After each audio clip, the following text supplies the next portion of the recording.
Muy bien, Marcelo Mamana es nuestro próximo entrevistado, es magíster en teología, 35 años de pastorado, secretario ejecutivo de la Asociación Argentina del Sur, de la denominación cristiana Adventistas del Séptimo Día, con sede en General Roca, Río Negro.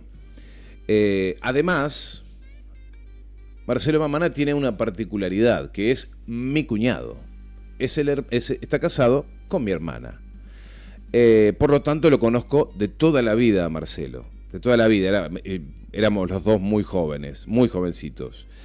Por lo tanto, tengo una familiaridad con él muy, muy grande. Y para mí va a ser una alegría poder conversar con él y que nos cuente, él, por supuesto, abocado a estos temas de siempre, que nos invitarlo a que nos cuente la mirada que tiene él como persona y también representando a la iglesia que lo contiene desde hace tantos años. ¿Qué es la Semana Santa? Vamos a convocarlo, vamos a llamarlo por teléfono.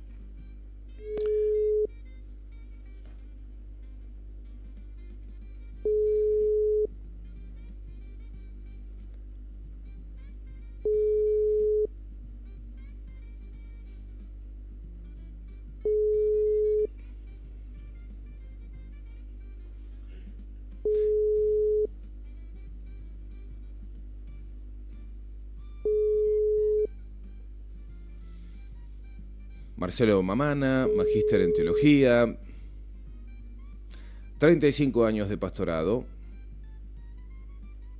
Marcelo, buenos días. ¿Nos escuchas bien?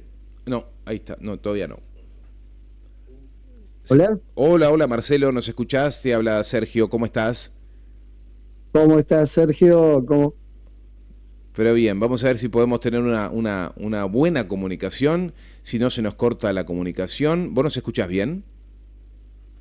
Sí, escucho bien. Bueno. Escucho el retorno mío solamente, así que me rebota el mensaje mío, diríamos.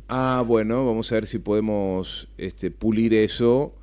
Bueno, nosotros ahora te estamos escuchando perfecto. Ya hice toda la introducción, te he presentado, magíster en teología, 35 años de pastorado, secretario ejecutivo de la Asociación Argentina del Sur, de los Adventistas del Séptimo Día, con sede en General Roca, Río Negro. En realidad anduviste ya por todo el país trabajando en esos 35 años. Nos conocemos, ya te he presentado, sos mi cuñado, casado con Valeria, mi hermana. Por lo tanto, nos conocemos de hace un montón, pero nunca tuve la oportunidad, Marcelo, de que charlemos al aire y me cuentes qué es la Semana Santa. Y me interesa saber qué pensás y qué le podemos contarle a los oyentes de qué es la Semana Santa. Para mí es una cuestión, por supuesto, cristiana, pero para muchos es una cuestión puramente cultural. O de calendario. Che, Semana Santa, bueno, listo. Hago una movida turística en Semana Santa. Y nada más, no es nada más eso. Pero vamos al fondo, al hueso. ¿Qué es la Semana Santa? Claro, muy buena pregunta. Y es así, está encuadrado en un marco cultural y esto es totalmente bíblico. Va mucho más allá de lo cultural, ¿no? La Semana Santa evoca el momento, conmemora el momento en que Cristo es sacrificado en la cruz por los pecados de toda la humanidad, ¿no? Para que todo el que lo acepta puede ser salvo. Entonces, esa fecha es total y plenamente histórica. Es la misma fecha trasladada del calendario judío, porque hay una coincidencia con propósito de Dios en todo esto, ¿no? Cristo muere el mismo día en que se festejaba la Pascua judía. La Pascua judía ocurrió un 14 de Nisan. Nisan es el primer mes del calendario judío, de aproximadamente el año 1450 a.C., cuando los judíos salieron de la esclavitud egipcia, ¿no? Hubo 10 plagas, la última era Dios pasó por alto, eso es lo que quiere decir la palabra Pascua, pasó por alto a aquellos que tenían fe en una mortandad que se produjo en todo Egipto, que permitió que el pueblo de Israel finalmente saliera de la esclavitud en Egipto, ¿no? Entonces el pueblo es liberado de la esclavitud, se pasa por alto toda rebelión del pueblo en el 14 de Nisan de 1450 a.C., entonces queda establecida la Pascua judía.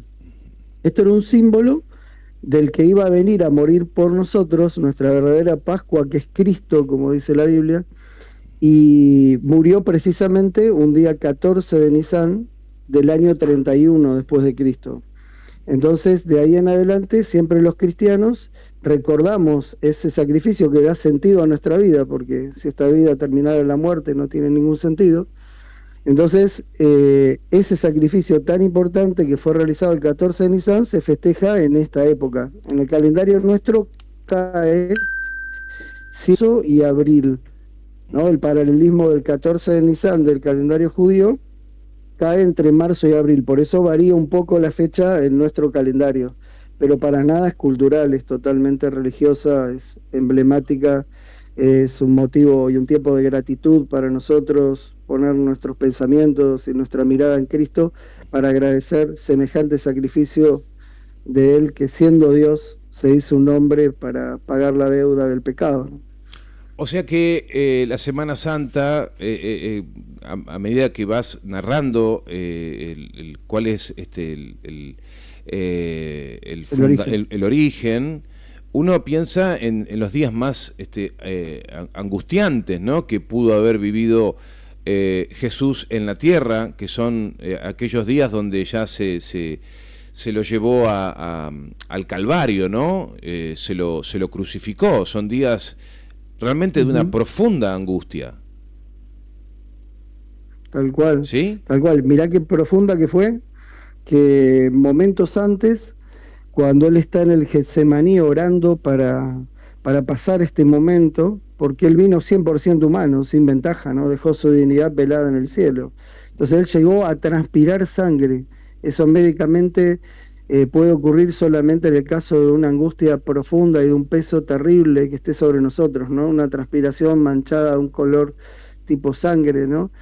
Que fue realmente un trabajo difícil, arriesgado, porque estaba en riesgo todo el plan de salvación, estaba en riesgo el equilibrio de todo el universo, lo que Dios hizo, y muestra un amor que nosotros no llegamos a comprender bien porque es un amor sin límites, ¿no?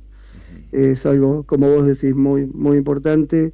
Da para hablarlo mucho más tiempo, pero sé que no tenemos en esta entrevista todo ese tiempo, ¿no? Pero el amor de Dios mostrado en esto, en la Pascua de aquel año 31, marcó toda la historia del mundo.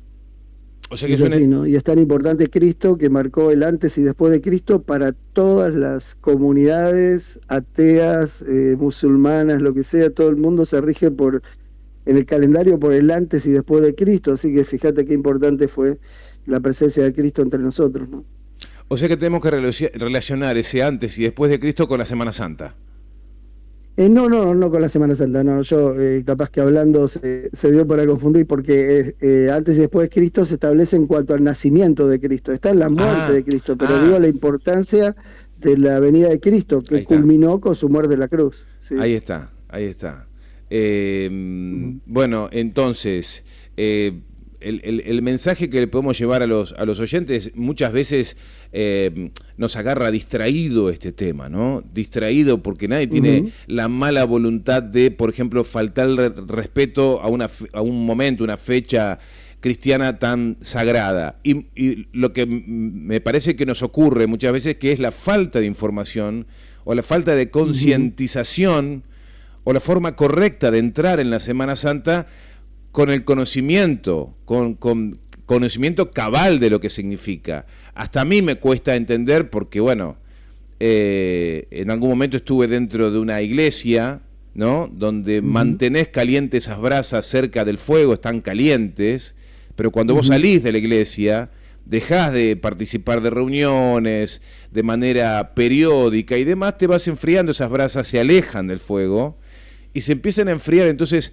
tampoco tiene sentido haber estado 15, 20 años dentro de una iglesia, por ejemplo, Si tomas distancia te empezás a enfriar y empezás a transitar las Semanas Santas como si fuera algo cultural puramente. ¿Qué error estamos cometiendo aquellos? Esto dicho, te conozco, Marcelo, lo decís con muchísimo amor y con mucho respeto, pero ¿qué hacemos aquellos que empezamos a alejarnos de esa comunión con la palabra que uno puede encontrar, por ejemplo, en la Biblia, a la que yo le asigno una cuestión sagrada, ¿no? Para mí la Biblia es una cuestión sagrada. ¿Qué pasa conmigo, por ejemplo, o con cualquiera que empezó a tomar distancia y hoy la Semana Santa la toma como algo que es un momento para salir y en familia y ir al parque? Sí, tu análisis es excelente, lo dijiste todo, cómo ocurren las cosas, cómo alguien se enfría espiritualmente o como nunca, quizás hay personas que nunca tuvieron cercanía con la palabra de Dios o con el Señor, ¿no? Pero yo solamente me atrevería a dar un consejo, por la felicidad que esto conlleva, por el sentido en la vida que podemos encontrar, es acercarnos al Señor. No solamente Semana Santa puede ser un puntapié para acercarnos, ¿no? Pero tener una relación de amistad con Él, en una oración, no hablo de un rezo de memoria, hablo de una oración donde yo le hablo el corazón a Dios y le hablo, y donde Él me habla por su palabra, entonces se va formando una relación personal muy especial, y vamos comprendiendo a Dios como realmente es, porque la imagen de Dios está muy distorsionada por distintas enseñanzas, ¿no? Nosotros tenemos que basarnos en la Biblia únicamente para entender al Señor, ¿no? Hay costumbres incluso en Semana Santa que no tienen sentido porque no son bíblicas, entonces distorsionan un poco todo este sentido de, como vos decís, de lo sagrado, de lo lindo, de lo especial que debería ser Semana Santa, sabiendo que Jesús murió por amor a nosotros, ¿no? Eso es muy lindo. Pero vos me estás diciendo que los huevitos de Pascua no tienen nada que ver. Sí, tal cual. Pensar en eso o en otros temas de abstinencia de alimentos, ¿no? Y esas cosas que no son, esas cosas de huevito de Pascua. Imagínate, ¿qué tiene que ver un huevo con la muerte de Cristo en la cruz? O sea, no, el simbolismo está totalmente apartado, ¿no? De eso. Ese simbolismo viene a partir del siglo IV, cuando el emperador Constantino unió a la iglesia cristiana, sin autorización del cielo, por supuesto, y a la iglesia pagana. Él era pagano, era emperador de Roma. ¿El año 538 después de Cristo? No, el año 313 después de Cristo es Constantino. Lo que vos te debes estar acordando es Justiniano, en el año 538, que le da origen por primera vez al pontificado de Roma. Perdón. Pero antes está, como vos dijiste, el 313 sería, en el siglo IV, por eso decía yo, está esta mezcla de paganismo y cristianismo que hizo entrar imágenes en la adoración que estaban prohibidas en el mandamiento, el cambio del día de reposo, el domingo para el sábado, y entre todo eso va entrando el huevo de Pascua, que los paganos festejan tipo una fiesta de fertilidad, de los dioses de fertilidad, ¿no? Y entonces aparecen los huevos, aparecen los conejos, que es el animal más fértil que hay sobre la tierra, y todos estos simbolismos que no tienen nada que ver con Cristo y que desvían la atención de Cristo, ¿no? De lo que verdaderamente se debe tener en cuenta en esta Semana Santa. Y ni hablar de las prohibiciones de algunos días de la Cuaresma, como se le dice, de comer ciertos alimentos, ¿no? Claro, acostumbro a escuchar que en Semana Santa se come pescado y no carnes rojas. ¿Bíblicamente eso tiene algún correlato? No tiene ninguno. Solamente esto está basado, esto tiene algo muy importante de fondo. Este es parte del sistema de penitencial sería, ¿viste?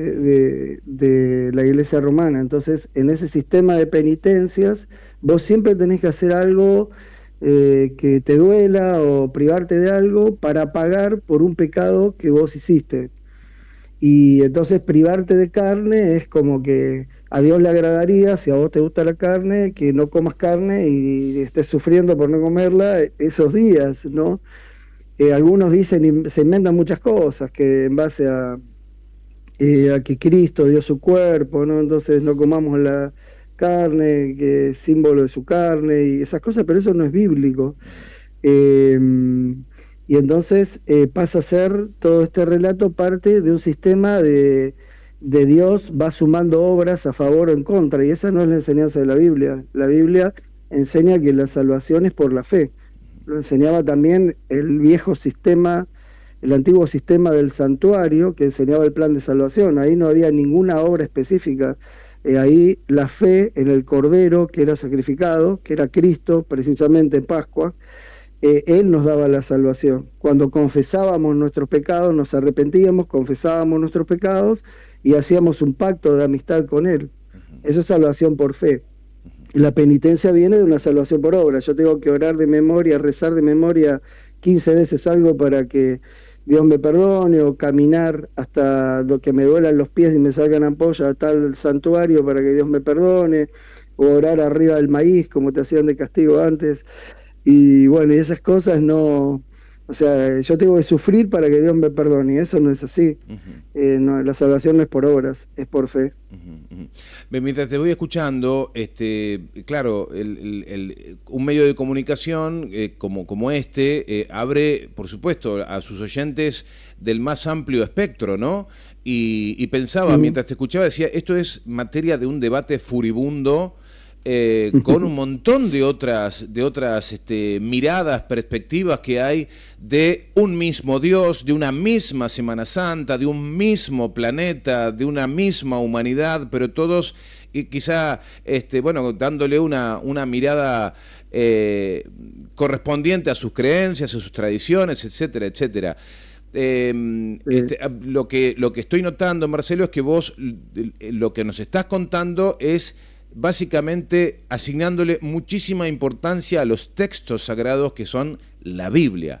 ¿Es así? Claro, es así. De ahí parte. Te estoy presentando la mirada bíblica, ¿viste? Ahí está. Porque acá lo que importa es lo que Dios dijo sobre eso, no lo que creemos o lo que podemos argumentar en otro lado, ¿no? Para afianzar un poco lo que dije, en primera carta a los Corintios, estoy citando un libro bíblico, capítulo 5, el versículo 7, dice: nuestra Pascua es Cristo, que ya fue sacrificada por ustedes. O sea, acá está todo el sacrificio es el de Cristo, ¿no?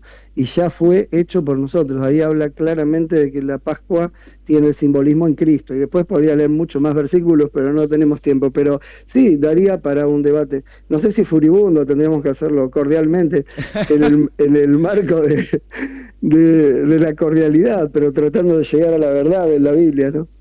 Bueno. Para sumarte gente que a que le caigas más simpático todavía, voy a decir que soy hincha de Boca también.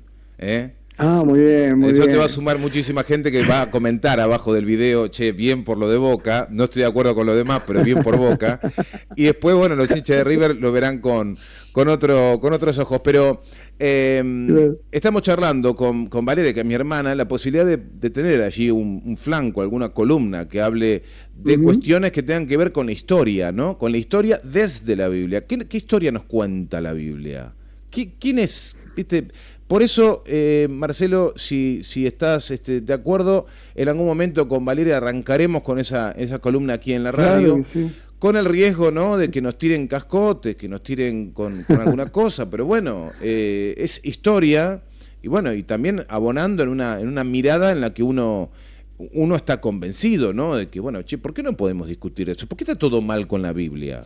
¿Por qué está todo bien en el mundo? Mira, voy a ser tu amigo, vamos a comer juntos, vamos a ver fútbol, hablemos de todo eso, hablemos de política, pero de la Biblia no me hables. Hay una cosa rarísima ahí en nuestras sociedades, o en Occidente, o no sé si pasa en todos lados, pero con la Biblia no. Con la Biblia, no, mirá, se puso muy fanático, empezó a hablar de la Biblia, me dejó loco. ¿Viste? Hay un estigma que uno no se pregunta, pero no le tengas miedo, vamos a hablar. De última, no sé, pero animate a leer la Biblia. ¿Qué te dice la Biblia? Es una gran pregunta. Hay como un tabú, ¿no? Sí, Alrededor de la Biblia, sí, como que sería prohibido llegar sí. o tratar de interpretarla correctamente, ¿no? No debería ser así, pero es como decís. Bueno, por eso digo, si en algún punto es un acto de rebeldía, ¿no? Es decir, che, pero bueno, vamos a la historia de la Biblia. Bueno, me gusta ser rebelde, así que Ujú. por ahí hacemos algo por el estilo. Esta Semana Santa, tenemos el enorme privilegio, Marcelo, de tenerte estos minutos para que nos cuentes tu mirada, desde dónde ves que es la Semana Santa, qué es lo que tenemos que observar, eh, cristocéntrica, ¿no? Y asignarle a la Biblia ese patrón, ¿no? Que nos pueda guiar en un mundo tan complicado, con tantas filosofías, en su totalidad humanas, que te dicen, no, es por acá, no, no, es por acá, no. Yo me retiro y vuelvo al origen. ¿Qué me dice la Biblia? Bueno, eso quiero agradecerte, Ujú. Marcelo, porque básicamente es lo que nos has contado. Y para aquel que por ahí dice, no, no me gustó lo que dijo Marcelo, bueno, vamos a cotejar con la Biblia, si lo que dijo Marcelo y lo que dice la Biblia es así. Me parece apasionante. Quiero agradecerte, Marcelo, Ujú. este tiempo que nos has dado. Muchas gracias, gracias por tu apertura de siempre y por estar atento a la búsqueda de la verdad de las cosas y a darle importancia a lo espiritual, porque eso es lo más importante. A mí me toca asistir muchas personas que están a punto de fallecer, ¿no? Y en el momento de la muerte se te acaban todas las teorías. Todas esas teorías falsas que vos tuviste no tienen fuerza, la angustia domina a la persona, pero no es así en el que está unido al Señor, que duerme en paz, ¿no? Entonces es muy importante creer en la verdad, porque como lo dice la Escritura, la verdad te hará libre. O sea, la verdad nos hace libres y todos queremos ser libres para conocer la verdad de todo lo que hay detrás de tantas filosofías, tantas ideas humanas y tantas cosas sin comprobación que andan dando vueltas por ahí. Así que gracias y gracias por dar un espacio en este programa para que la Semana Santa pueda ser puesta en alto y que cobre sentido. Gracias, Marce. Bueno, acabamos de tener una entrevista con un pastor adventista y más tarde estaremos con un pastor bautista, con el mismo tema, que es la Semana Santa. Así que agradecerte por permitirnos hacer este programa especial en este Viernes Santo desde la ciudad de Posadas. Te mando un abrazo muy grande, Marcelo. Gracias por tu tiempo. Un abrazo, Sergio, que Dios te bendiga. Gracias. Hasta pronto. Bueno, Marcelo Mamana conversando con nosotros en la mañana de radio distinta, ¿no? Muy distinta mañana de Radio Lateral. Y bueno, qué sé yo no tengo la culpa. Es Semana Santa, viejo. Hablemos de Semana Santa, yo no tengo la culpa. Y pero ¿por qué no te quedaste en tu casa si es feriado? Y porque no tengo ganas. No tengo ganas de quedarme en mi casa en un feriado. Marcelo Mamana, magíster en teología, 35 años de pastorado, conversando con nosotros aquí en Con Fundamento Criollo.